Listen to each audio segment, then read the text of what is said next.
योगः कर्मसु कौशलम। श्रीमद् भगवद गीता के इस वाक्य का अर्थ समझाते हुए पूज्य स्वामी राम सुखदास जी कहते हैं, गीता समता में ही साधन की पूर्णता मानती है। यदि समता आ जाए तो सिद्ध पुरुषों के सब लक्षण अपने आप आ जाते हैं। यदि किसी साधक में अन्य लक्षण तो हैं पर समता नहीं है तो उसका साधन पूर्ण नहीं है। इसलिए गीता में जहाँ जहाँ सिद्धों के लक्षण आए हैं वहाँ वहाँ समता की मुख्यतया बात आई है। तात्पर्य है कि समता ही गीता का ध्येय है। गीता का उपदेश दूसरे अध्याय के 11वें श्लोक से आरंभ होता है। उपदेश के आरंभ में भगवान ने 11वें श्लोक से 30वें श्लोक तक शरीरी शरीर, सत असत, नित्य अनित्य इत्यादि का विवेक करते हुए सार गर्भित वर्णन किया है।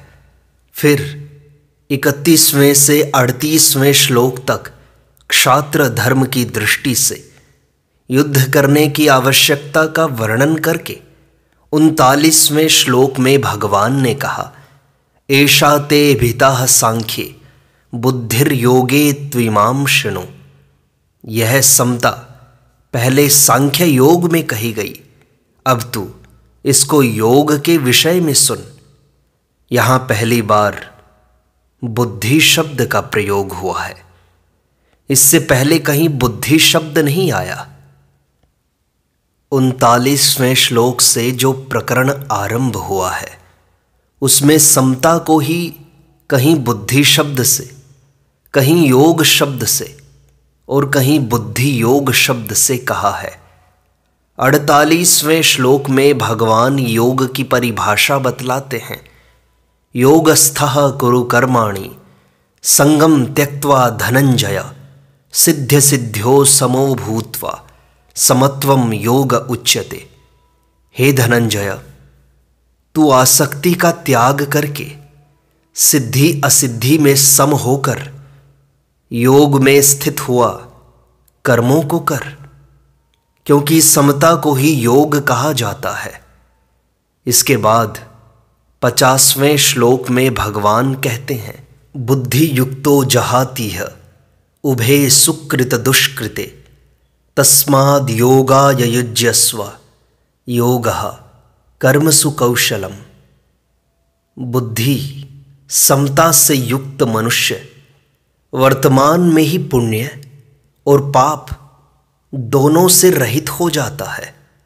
अतः तू योग में लग जा, क्योंकि योग ही कर्मों में कुशलता है।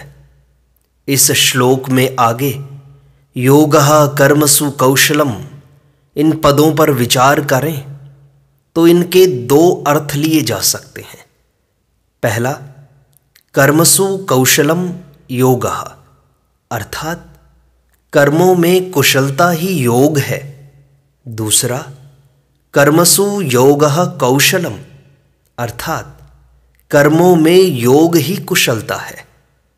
अगर पहला अर्थ लिया जाए कि कर्मों में कुशलता ही योग है तो जो बड़ी कुशलता से, सावधानी से चोरी, ठगी इत्यादि कर्म करता है उसका कर्म योग बन जाएगा। परंतु ऐसा मानना उचित नहीं है और यहाँ निषिद्ध कर्मों का प्रसंग भी नहीं है। अगर यहाँ शुभ कर्मों को ही कुशलता पूर्वक करने का नाम योग माने तो मनुष्य कुशलता पूर्वक सांगोपांग किए हुए शुभ कर्मों के फल से बंध जाएगा। और गीता में कहा है, फले सक्तो निबध्यते, अर्थात फल में आसक्त होकर वह बंधन में बंध जाता है। अतः उसकी स्थिति में समता नहीं रहेगी और उसके दुखों का नाश नहीं होगा।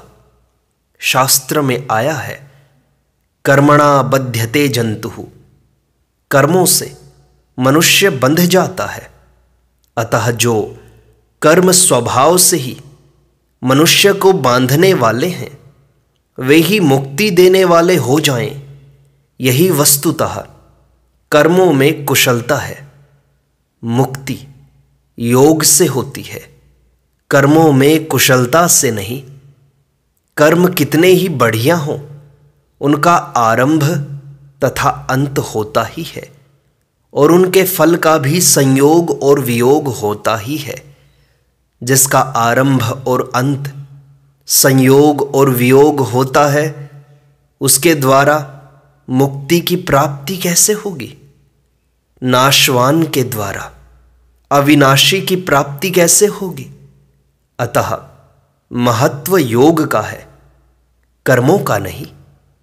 अगर उपर्युक्त अर्थ ही ठीक माना जाए तो भी कुशलता के अंतर्गत समता निष्काम भाव को ही लेना पड़ेगा। अर्थात कर्मों में कुशलता ही योग है तो कुशलता क्या है? इसके उत्तर में यह कहना ही पड़ेगा कि योग अर्थात समता ही कुशलता है। ऐसी स्थिति में कर्मों में योग ही कुशलता है, ऐसा सीधा अर्थ क्यों न ले लिया जाए? जब उपर्युक्त पदों में योग शब्द आया ही है तो फिर कुशलता का अर्थ योग लेने की जरूरत ही नहीं है। अगर प्रकरण पर विचार करें तो योग अर्थात समता का ही प्रकरण चल रहा है, कर्मों में कुशलता का नहीं। भगवान समत्वम योग उच्यते कहकर योग की परिभाषा भी बता चुके हैं। अतः इस प्रकरण में योग ही विधेय है, कर्मों में कुशलता विधेय नहीं है। योग ही कर्मों में कुशलता है, अर्थात कर्मों को करते हुए हृदय में समता रहे, राग द्वेष न रहे, यही कर्मों में कुशलता है। इसलिए योगः कर्मसु कौशलम यह योग की परिभाषा नहीं है किंतु योग की महिमा है। इसी 50वें श्लोक के पूर्वार्ध में भगवान ने कहा है कि समता से युक्त मनुष्य पुण्य और पाप दोनों से रहित हो जाता है।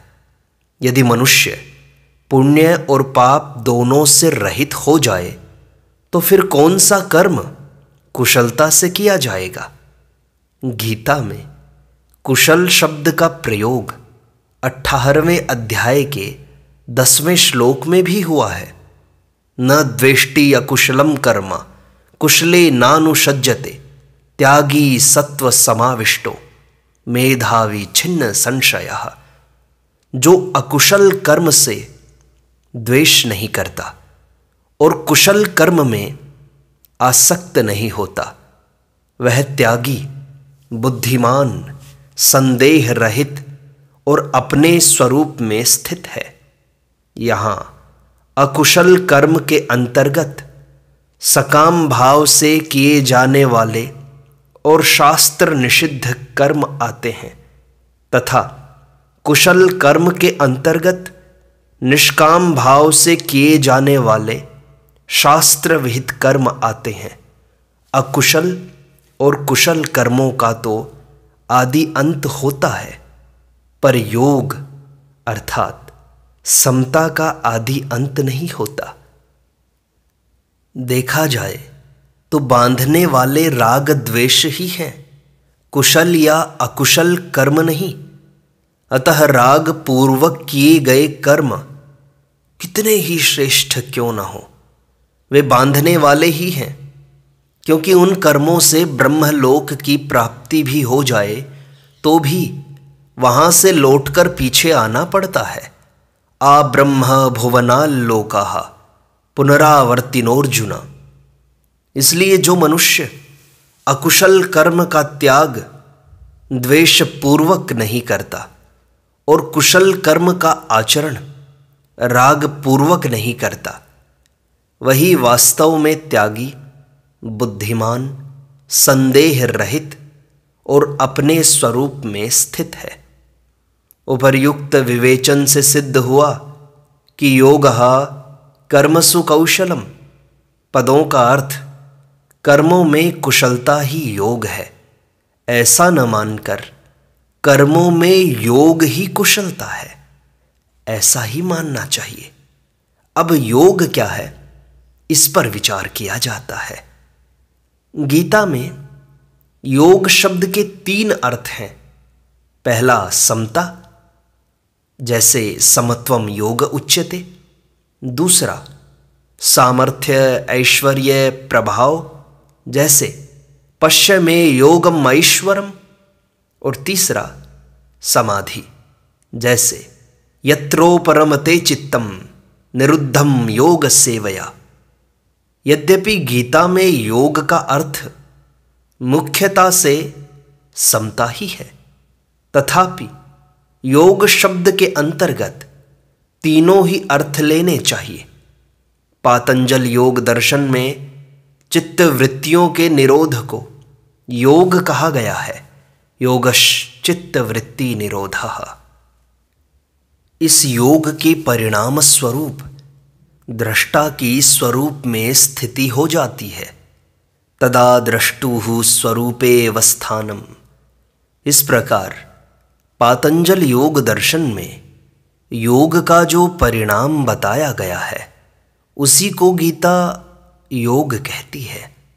तात्पर्य है कि गीता चित्त वृत्तियों से सर्वथा संबंध विच्छेद पूर्वक स्वतः सिद्ध समस्वरूप में स्वाभाविक स्थिति को योग कहती है।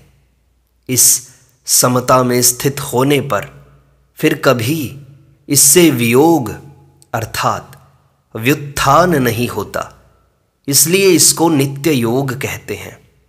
चित्त वृत्तियों का निरोध होने पर तो निर्विकल्प अवस्था होती है, पर समता में स्वतः सिद्ध स्थिति का अनुभव होने पर निर्विकल्प बोध होता है। निर्विकल्प बोध अवस्था नहीं है, प्रत्युत संपूर्ण अवस्थाओं से अतीत तथा उनका प्रकाशक एवं संपूर्ण योग साधनों का फल है। इस प्रकार गीता का योग पातंजल योग दर्शन के योग से बहुत विलक्षण है। परमात्मा सम है, निर्दोषम ही समम ब्रह्मा। जीव परमात्मा का अंश है। ममैवांशो जीवलोके। अतः समरूप परमात्मा के साथ जीव का संबंध अर्थात योग नित्य है। इस स्वतः सिद्ध नित्य योग का ही नाम योग है। यह नित्य योग सब देश में है, सब काल में है, सब क्रियाओं में है, सब वस्तुओं में है, सब व्यक्तियों में है, सब अवस्थाओं में है, सब परिस्थितियों में है, सब घटनाओं में है। तात्पर्य है कि इस नित्य योग का कभी वियोग हुआ नहीं, है नहीं, होगा नहीं और हो सकता नहीं, परंतु असत शरीर के साथ अपना संबंध मान लेने से इस नित्य योग का अनुभव नहीं होता। दुख रूप असत के साथ माने हुए संयोग का वियोग होते ही इस नित्य योग का अनुभव हो जाता है। तम विद्याद दुख संयोग वियोगम योग संजितम। यही गीता का मुख्य योग है और इसी योग का अनुभव करने के लिए गीता ने कर्म योग, ज्ञान योग, भक्ति योग, ध्यान योग इत्यादि साधनों का वर्णन किया है। परंतु इन साधनों को योग तभी कहा जाएगा जब असत से संबंध विच्छेद और परमात्मा के साथ नित्य संबंध का अनुभव होगा। पातंजल योग दर्शन के योग का अधिकारी वह है जो मूढ़ और क्षिप्त वृत्ति वाला नहीं है, अपितु विक्षिप्त वृत्ति वाला है। परंतु भगवान की प्राप्ति चाहने वाले सब के सब मनुष्य गीता के योग के अधिकारी हैं। इतना ही नहीं, जो मनुष्य भोग और संग्रह को महत्व न देकर इस योग को ही महत्व देता है और इसको प्राप्त करना चाहता है, ऐसा योग का जिज्ञासु भी वेदों में वर्णित सकाम कर्मों का अतिक्रमण कर जाता है। जिज्ञासुरपि योगस्य शब्द ब्रह्माति वर्तते। इस योग, इस समता की महिमा भगवान ने दूसरे अध्याय के 39वें 40वें श्लोकों में 4 प्रकार से की है। पहली, कर्म बंधम प्रहास्यसि। समता के द्वारा मनुष्य कर्म बंधन से मुक्त हो जाता है। दूसरा, नेहाभिक्रम नाशोस्ति। इसके आरंभ का भी नाश नहीं होता। तीसरा, प्रत्यवायो न विद्यते। इसके अनुष्ठान का उल्टा फल कभी नहीं होता। चौथा, स्वल्पमप्यस्य धर्मस्य त्रायते महतो भयात्। इसका थोड़ा सा भी अनुष्ठान जन्म मरण रूप महान भय से रक्षा कर लेता है। यद्यपि पहली बात के अंतर्गत ही शेष तीनों बातें आ जाती हैं, तथापि सब में थोड़ा अंतर है। जैसे भगवान पहले सामान्य रीति से कहते हैं कि समता से युक्त मनुष्य कर्म बंधन से छूट जाता है। बंधन का कारण गुणों का संग अर्थात प्रकृति से माना हुआ संबंध है। कारणम गुण संगोस्य सदसद योनि जन्मसु। समता आने से प्रकृति का संबंध नहीं रहता, अतः मनुष्य कर्म बंधन से छूट जाता है। जैसे संसार में अनेक शुभ अशुभ कर्म होते रहते हैं, पर वे कर्म हमें बांधते नहीं, क्योंकि उन कर्मों से हमारा कोई संबंध नहीं होता। ऐसे ही समता युक्त मनुष्य का अपने कर्मों से कोई संबंध नहीं रहता। समता का केवल आरंभ हो जाए, अर्थात समता को प्राप्त करने का उद्देश्य जिज्ञासा हो जाए, तो इस आरंभ का भी कभी नाश नहीं होता। कारण कि नाशवान का उद्देश्य भी नाशवान ही होता है। नाशवान का उद्देश्य तो नाश करता है, पर समता का उद्देश्य कल्याण ही करता है। तीसरा अर्थ जो है, समता के अनुष्ठान का उल्टा फल नहीं होता। सकाम भाव से किए जाने वाले कर्म में अगर मंत्रोच्चारण, अनुष्ठान विधि आदि की कोई त्रुटि हो जाए तो उसका उल्टा फल होता है। परंतु जितनी समता अनुष्ठान में, जीवन में आ गई है, उसमें अगर व्यवहार आदि की कोई भूल हो जाए, सावधानी में कोई कमी रह जाए, तो उसका उल्टा फल बंधन नहीं होता। जैसे कोई हमारे यहाँ नौकरी करता है और अंधेरे में लालटेन जलाते समय कभी उसके हाथ से लालटेन गिरकर टूट जाए तो हम उस पर नाराज होते हैं, परंतु उस समय जो हमारा मित्र है, हमारे से कुछ चाहता नहीं, उसके हाथ से लालटेन गिरकर टूट जाए तो हम उस पर नाराज नहीं होते, अपितु कहते हैं कि हमारे हाथ से भी वस्तु टूट जाती है, तुम्हारे हाथ से वस्तु टूट गई तो चिंता की क्या बात है। अतः जो सकाम भाव से कर्म करता है उसके कर्म का तो उल्टा फल हो सकता है, पर जो किसी प्रकार का फल चाहता ही नहीं, उसके अनुष्ठान का फल उल्टा कैसे हो सकता है। और जो चौथी बात कही थी उसमें कहा है, समता का थोड़ा सा भी अनुष्ठान हो जाए, थोड़ा सा भी समता का भाव बन जाए, तो वह जन्म मरण रूप महान भय से रक्षा कर लेता है, अर्थात कल्याण कर देता है। जैसे सकाम कर्म फल देकर नष्ट हो जाता है, ऐसे यह थोड़ी सी भी समता फल देकर नष्ट नहीं होती, प्रत्युत इसका उपयोग केवल कल्याण में ही होता है। यज्ञ, दान, तप आदि शुभ कर्म यदि सकाम भाव से किए जाएं तो उनका नाशवान फल होता है, और यदि निष्काम भाव से किए जाएं तो उनका अविनाशी फल होता है, मोक्ष होता है उनका फल। इस प्रकार यज्ञ, दान, तप आदि शुभ कर्मों के तो दो दो फल हो सकते हैं, पर समता का एक ही फल कल्याण होता है। जैसे कोई मुसाफिर चलते चलते रास्ते में रुक जाए अथवा सो जाए तो वह जहां से चला था वहां पुनः लौटकर चला नहीं जाता, अपितु जहां तक वह पहुंच गया वहां तक का रास्ता तो कट ही गया।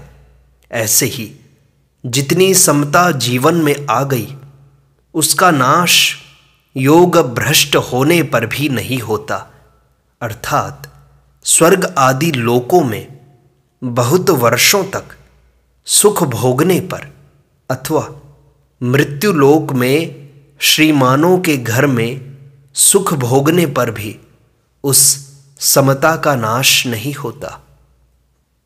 अब ध्यान देने योग्य बात यह है कि योग को समता बताया, समबुद्धि, किसी में कोई भेद नहीं, कोई ऊंचा नीचा नहीं, सुख दुख में समान, लाभ हानि में समान।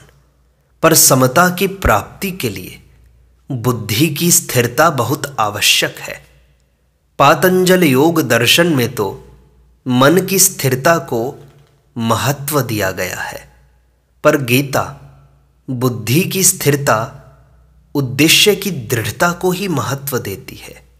कारण कि कल्याण प्राप्ति में मन की स्थिरता का उतना महत्व नहीं है जितना बुद्धि की स्थिरता का महत्व है। मन की स्थिरता से लौकिक सिद्धियां प्राप्त होती हैं, पर बुद्धि की स्थिरता से लौकिक सिद्धियां प्राप्त न होकर पारमार्थिक सिद्धि, कल्याण की प्राप्ति होती है। कर्मयोग में बुद्धि की स्थिरता ही मुख्य है।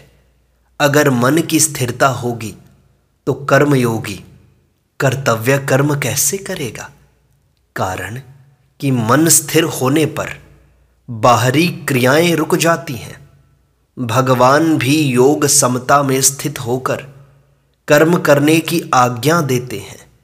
योगस्थः कुरु कर्माणि, तात्पर्य है कि कर्मों का महत्व नहीं है, अपितु योग का, समता का ही महत्व है।